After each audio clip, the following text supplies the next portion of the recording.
We are now going to look at fluid dynamics. Now, up to this point in this whole semester, we have been kind of progressing on the whole idea of mechanics. We've looked at kinematics, the study of motion, dynamics, the study and the forces behind that motion.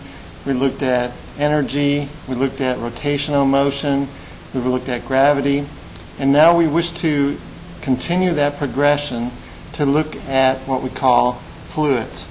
But as we do this, we want to recall that many of the formulas and many of the ideas that we've already expressed dealing with solids will also apply to gases and liquids. Matter is normally classified in one of three states. We're familiar with solids. Solids have definite volume and shape. A liquid has definite volume but no particular shape. It takes on the shape of its container, whatever that might be. And a gas, which has no definite volume or shape, takes on the shape of its container, but it can also be compressed and it'll do whatever it has to. It'll just occupy whatever volume is given it. So those are the three states of matter that we're most familiar with in our macroscopic world. However, there is a fourth state of matter that's rarely talked about.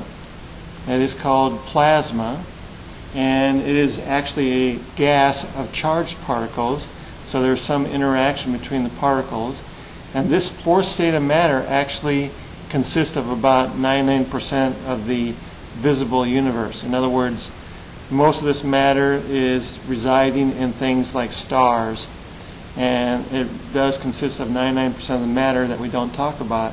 We talk about liquids, solids, and gases because that's what we see on an everyday level. Of course, there's other matter out there, dark matter, which we don't know exactly what that is.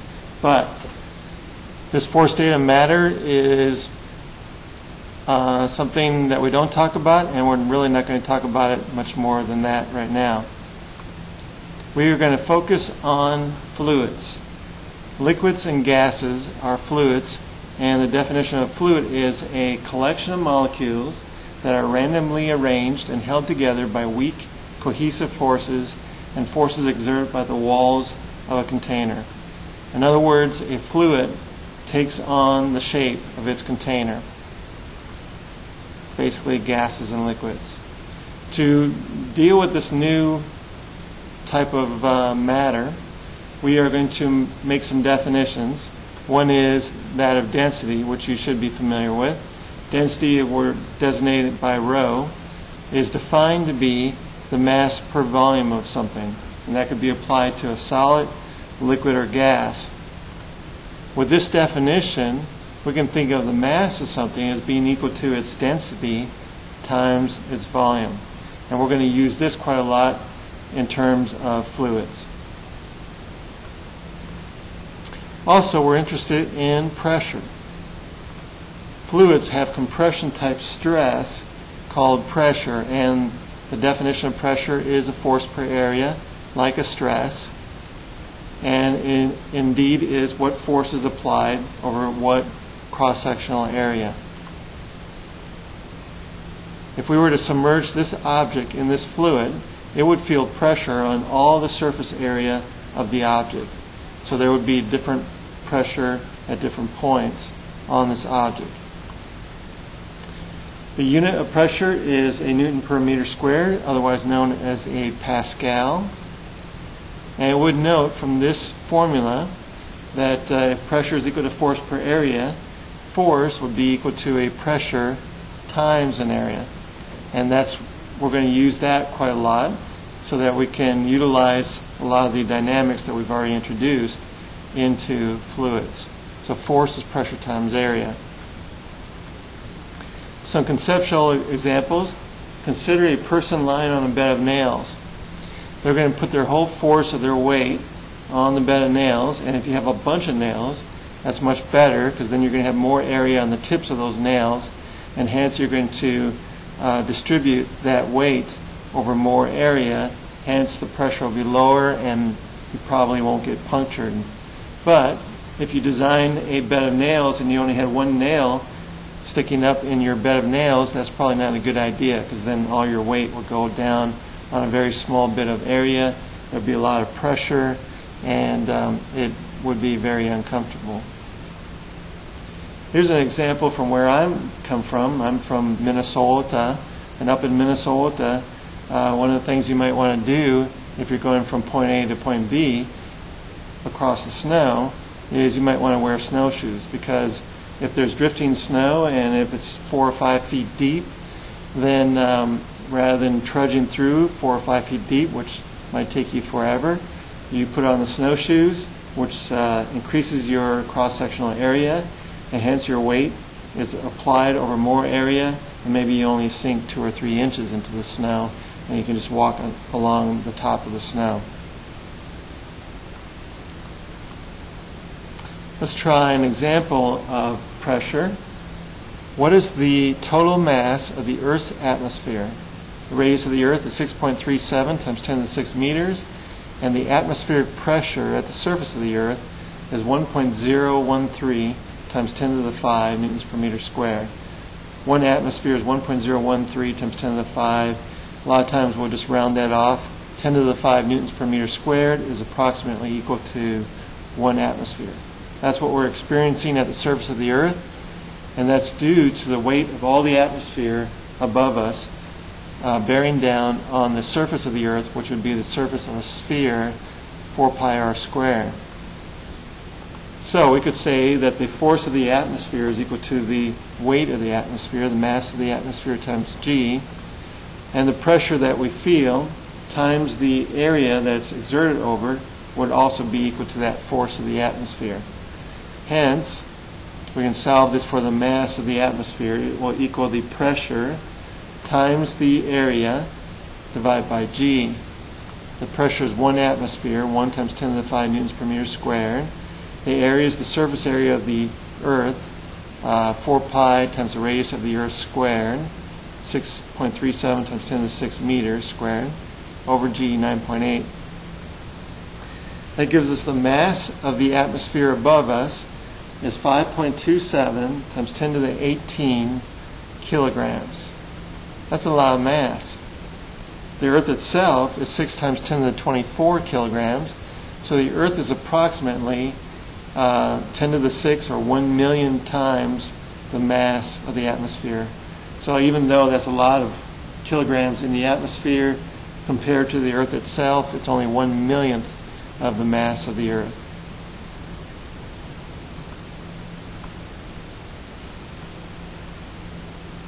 Variation in pressure with depth. Consider this. We have a reservoir and it's full of a liquid. It could be water, and we're going to consider a section of this water within the water itself. So we're going to consider, say, a cylinder of water that's contained within the water itself. As we look at this cylinder of water within the water, we would recognize that for more or less purposes, it is in equilibrium.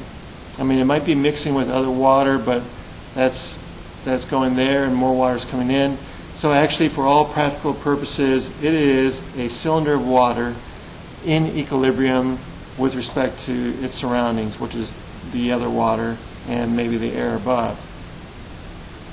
So since it is in equilibrium, the net force in it must be 0. So all the forces on this cylinder of water is canceling out horizontally all the way around the cylinder, and whatever force I have on this side must be equal to the force on this side, and so net force in the horizontal direction of 0. But what about vertically?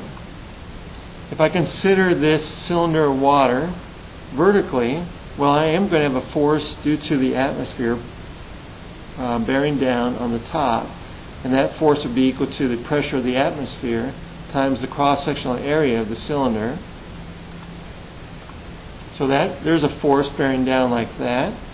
There's a force due to the pressure at some depth, h, and that's over the same cross-sectional area of the cylinder, A, and so that force would be equal to that pressure times A, pushing up. And then, of course, the cylinder of water would have weight. So there's going to be a vertical force of weight going down. As a result of these three vertical forces, there is no net force in the y direction because it is basically stationary in equilibrium. So it must be true that all these forces vectorially add up to 0. We have the force going up, pressure times A from the depth of h, minus the two forces going down, atmospheric pressure, or the pressure at the top, times A, minus the weight of the cylinder of fluid. All right. We may also recognize that the mass of the fluid, considering this is fluid here, the mass of this fluid would be equal to its density times the volume of the cylinder. And the volume of the cylinder is the cross-sectional area times the height. So I'm going to substitute that in for the mass of the fluid, and we get this equation here. Pressure at some depth times A minus the pressure at the top times A minus the density of the fluid times A times the height times G equals 0. Let's divide both sides of this equals by the area and get rid of the area. 0 divided by the area would be 0. And we get this. The pressure at some depth is equal to the pressure at the top plus rho GH, where rho is the density of the fluid, G is 9.8, and H is how far we go deep into the fluid. Oftentimes, if we're looking in this particular scenario that I'm looking at here, the pressure at the top would be the atmospheric pressure bearing down, and we define P naught at 1 atmosphere as being 1.013 times 10 to the 5 newtons per meter squared, or pascals. So we have this wonderful equation. The pressure at a depth is equal to the pressure at the top plus rho GH. This is independent of the container shape, so you could be anywhere at that depth within the container, and the pressure would be the same at any particular depth. If you're swimming in the ocean and you go into an underwater cave, if you swim into that cave, if you're still the same depth below the top of the ocean water, you will still feel the same pressure at that depth. Pressure increases linearly with depth. That's this equation here. Our variable is h, and we have a constant in front, rho g, and then we have a y-intercept, P naught. So as we go further and further deeper, the pressure will increase proportionally with depth. Also note that if you maintain yourself at a constant height within a fluid, then if there were a change at the top, say if the atmosphere were to change in pressure at the top, that change would be felt at any depth that you happen to be. The change, you would feel the same change at your depth, because this actually should be delta P equals delta P naught plus rho G delta H. But if you maintain yourself at the same H, delta H would be 0, and simply any pressure change at the top would equal the pressure change all the way through the fluid. This is called Pascal's law, and it is the basic law, a very simple law, but a basic law that applies to hydraulics. Stated in full English, a change in the pressure applied to an enclosed liquid is transmitted undiminished to every point of the liquid and to the walls of the container. How about that? Let's say you're a fish swimming in the sea and you're maintaining the same height, and a hurricane were to pass over your head above the sea, which hurricanes usually have much lower pressure in their center than they do in the general atmosphere. Well, if that hurricane were to pass over you, you would feel that pressure change if you're in the fluid itself. And so being the fish, you would know that there was a hurricane up above you. And you probably wouldn't want to go out of the water then to go up there, because then you'd be in the hurricane. So you're just going to stay put right where you are. Here's an example applying this Pascal's law. This is a hydraulic press. We have two pistons, and we have an enclosed fluid. And any extra pressure we apply to this fluid is going to be felt all the way through the fluid. So if we were trying to lift this block over here, I could apply a force on the smaller piston over here, and that force per area will be a pressure applied to the fluid, and that pressure will be applied all the way through the fluid. So there will be another force over here on this secondary piston, and the pressure is that force per area. Well, that area is bigger, so it's going to be a bigger force. So it's still the same pressure, only on the larger area there will be a larger force. So the pressure change should be the same. Delta P1 should equal delta P2. F1 over this area over here, A1, should equal force 2 over this area over here, A2. In other words, force 2 is going to equal the ratio of area 2 to area 1 times force 1. So we're going to get a larger force with a mechanical advantage by using this enclosed fluid. How great is that? Let's try this out in a problem. The car lift. In a car lift using a service station, compressed air exerts a force on a small piston of circular cross-sectional area having a radius of 5 centimeters. This pressure is transmitted by liquid to the second piston of radius 15 centimeters. What force must the compressed air exert in order to lift a car weighing 13,300 newtons? So we're going to apply a force on this first piston to raise the car. Well, the pressure should be the same, so force 1 over area 1 should equal force 2 over area 2. So force 1 is going to equal area 1 over area 2 times the force 2. Force 2 is going to be the weight of the car. Area 1 is pi times our radius squared. I'm going to leave them in centimeters because the centimeters squared are going to cancel out. So we have pi times 5 centimeters squared over area 2, which is pi times 15 centimeters squared, times the weight of the car, 13,300 newtons. Pi's cancel out, and we'll have 1/3 squared, which is 1/9. So we need a force equal to the weight of the car divided by 9, or 1,480 newtons, which is approximately the weight of 2 adults. So if 2 of us got on this first piston, maybe if I stood on it and you stood on my shoulders, that would be enough weight to lift this car. What air pressure will produce this force? Well, we're going to use an air pressure equal to this force divided by the area of the piston. That'll be 1.48 times 10 to the 3 newtons over the area of the piston, pi times 5 centimeters squared, 0.05 meters squared. And that gives us 1.88 times 10 to the 5 pascals, or approximately just a little bit less than 2 atmospheres. So if I have compressed air at 2 atmospheres, I can use that on the smaller piston to raise the car. It almost seems unfair. I'm getting some kind of mechanical advantage where I'm applying a small force and getting a large force. It seems like it would be a violation of the one equation, the rule of Moll, the conservation of energy, the first law of thermodynamics. Seems like we're violating that principle, but we're not, because we're applying work over here, and that's equal to the work over here. The thing is, though, the amount of fluid must be consistent.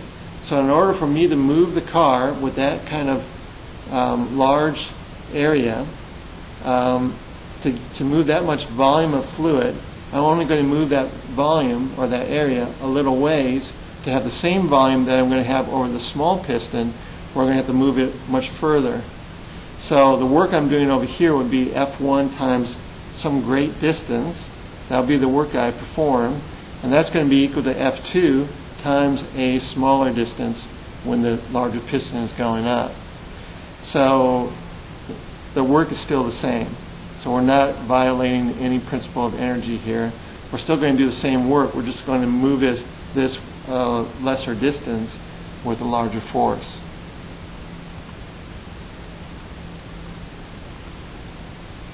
Calculate the pressure at an ocean depth of 1,000 meters, 1 kilometer. Assume the density of seawater is 1.024 times 10 to the 3 kilograms per meter cubed, and take the atmospheric pressure, P naught, to be 1.01 times 10 to the 5 pascals. Well, the pressure at some depth is going to be the pressure at the top plus rho GH for the fluid. Pressure at the top is 1 atmosphere, 1 times 10 to the 5 newtons per meter squared. The density of the water is 1.024 times 10 to the 3, just a little bit more than pure water. Pure water would be exactly 1,000 kilograms per meter cubed. G is 9.8, and we're going to go 1,000 meters.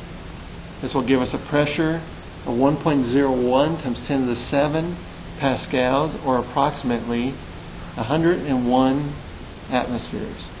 So if you were to go 1,000 meters down, you will feel 101 atmospheres. Roughly 1 atmosphere for every 10 meters that you go down into the sea. An atmosphere at the top for atmospheric pressure, and then as you go down 10 meters, if you're 10 meters below the top of the ocean, you would feel 2 atmospheres, 1 plus 1. And then for every 10 meters, you would add 1 more atmosphere. That's a good rule of thumb. It's linear. So if I went down 5 meters in the ocean, I would feel an extra half atmosphere. So it would be 1.5 atmospheres, 1 for the pressure above, and then half atmosphere for the 5 meters of water. So that you can use that as a good rule of thumb. Every 10 meters in water is an atmosphere of pressure. Calculate the total force exerted on the outside of a circular submarine window of diameter 30 centimeters at this depth. Now, if we had a window of 30 centimeters, that would be that kind of diameter right there. So we're looking at a window like this, and the force on that window would be equal to the pressure times the area. 10 to the 7 pascals times pi r squared, pi times the radius of that window squared, 0.15 meters. And that gives us a force of 700,000 newtons. That would be equivalent to if we had this window this way and I stood on it, and then 1,000 people stood on my shoulders. Approximately 1,000 people standing on this window would be the equivalent of that force on that window. And this would be if the window were horizontal or vertical or whatever. Every square inch will feel the same pressure at that depth. Just like when we're under air pressure of 1 atmosphere, every square inch of our body is feeling 15 pounds per square inch. It doesn't matter what orientation we're in, we're feeling 15 pounds per square inch all the way over all of our surface area. You know, there is a sport called free diving, and I think the record for that sport is something like 210 meters. To do that, the diver has to include the water into their body so that they can equilibrate the pressure from the inside to the outside. I don't know how they do that. They hold a breath and then they somehow bring the water in to their esophagus to try to equilibrate. It's dangerous. 210 meters would be, well, an atmosphere for every 10 meters and 1 on top. So that would be 21 atmospheres plus 1, or 22 atmospheres of pressure. Incredible that somebody would be able to dive like that, free diving on 1 breath. And as you're coming up, you have to be careful because you don't want to come up too fast with the gases dissolved into your bloodstream. You don't want to release those gases too fast, because then they'll form bubbles in your bloodstream and then inhibit the flow of blood in the condition called the bends. I think it's less important for free divers as it is for divers with compressed air, like tanks. But as they get close to the top, that's where it's most dangerous, because as you're going from 3 atmospheres to 2 atmospheres to 1 atmosphere, that's quite a difference in your change in pressure, as opposed to, say, 22 atmospheres to 21 atmospheres. Something to consider if you ever want to try to set the diving record. Here's a device to measure pressure, the mercury barometer. The inverted tube is closed. A vacuum is created when we invert the mercury, and we have pressure at the top of that column is equal to 0. But point A is at the same depth within the fluid as the open area of this barometer. And the open area has atmospheric pressure bearing down on it. And we said that if you're at the same depth within the same fluid, you have the same pressure. So point A has the same pressure as atmosphere.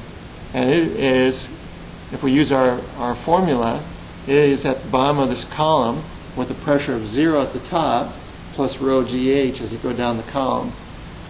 So that would mean that the pressure at A is equal to rho GH and is also equal to atmospheric pressure.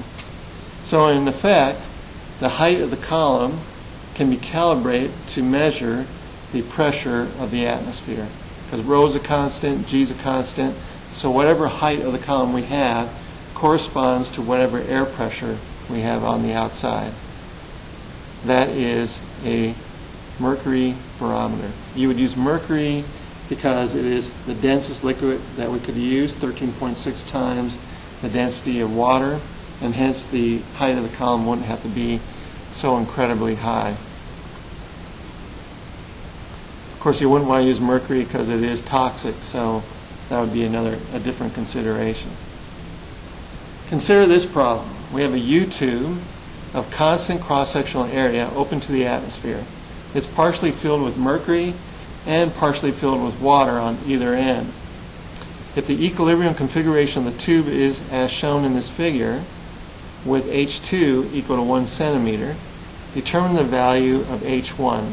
In other words, the water levels are not the same because of the presence of mercury on one end of the tube as opposed to the other. But we have atmospheric pressure bearing down on either side of the tube, and those should be equal. So if we get to point A and point B, we're within the same level of one fluid, that of the mercury, and hence the pressure at those points should be the same. Well, the pressure at A is going to be equal to the pressure at the top, atmospheric pressure, plus the density of water times this total height here, which is going to be H plus H1 plus H2 times G. And the pressure at B will be equal to the pressure at the top, plus rho GH for the water, plus rho GH for the mercury. And so that's going to be the density of mercury times H2 times G, and the density of water times H times G. Bear with me, we're headed somewhere with this. These two pressures, which are at the same level within one fluid, the mercury, should be the same. So we're going to equate one to the other. We equate A to B. We can get rid of some things here. The P naught, or atmospheric pressure, cancels out. And we have a rho, so we have a rho of water, Hg, and that cancels out on either side. So we have the density of water times H1 plus H2, G, is equal to the density of mercury, H2 times G. Now the G will cancel out, and we have the density of water to the density of mercury times H1 plus H2 is equal to H2. Solve this for H1. H1 is equal to H2, density of mercury over the density of water minus 1. I just got done saying the density of mercury is 13.6 times the density of water, so this is going to be equal to 1 centimeter for H2, 13.6 divided by 1 minus 1, or 12.6 centimeters. So that is the level of the water above the level of water on the other end. If it were just one fluid, like water or any other fluid, atmospheric pressure will bear down in any opening, and it doesn't matter what the shape of your container is, the water level or the fluid level would be the same at whatever container you had, because it will be defined by the pressure at the top and the depth of the fluid. That concludes our first lecture in Chapter 14 with fluid dynamics. Our next lecture is going to be on Archimedes' principle, or the buoyant force.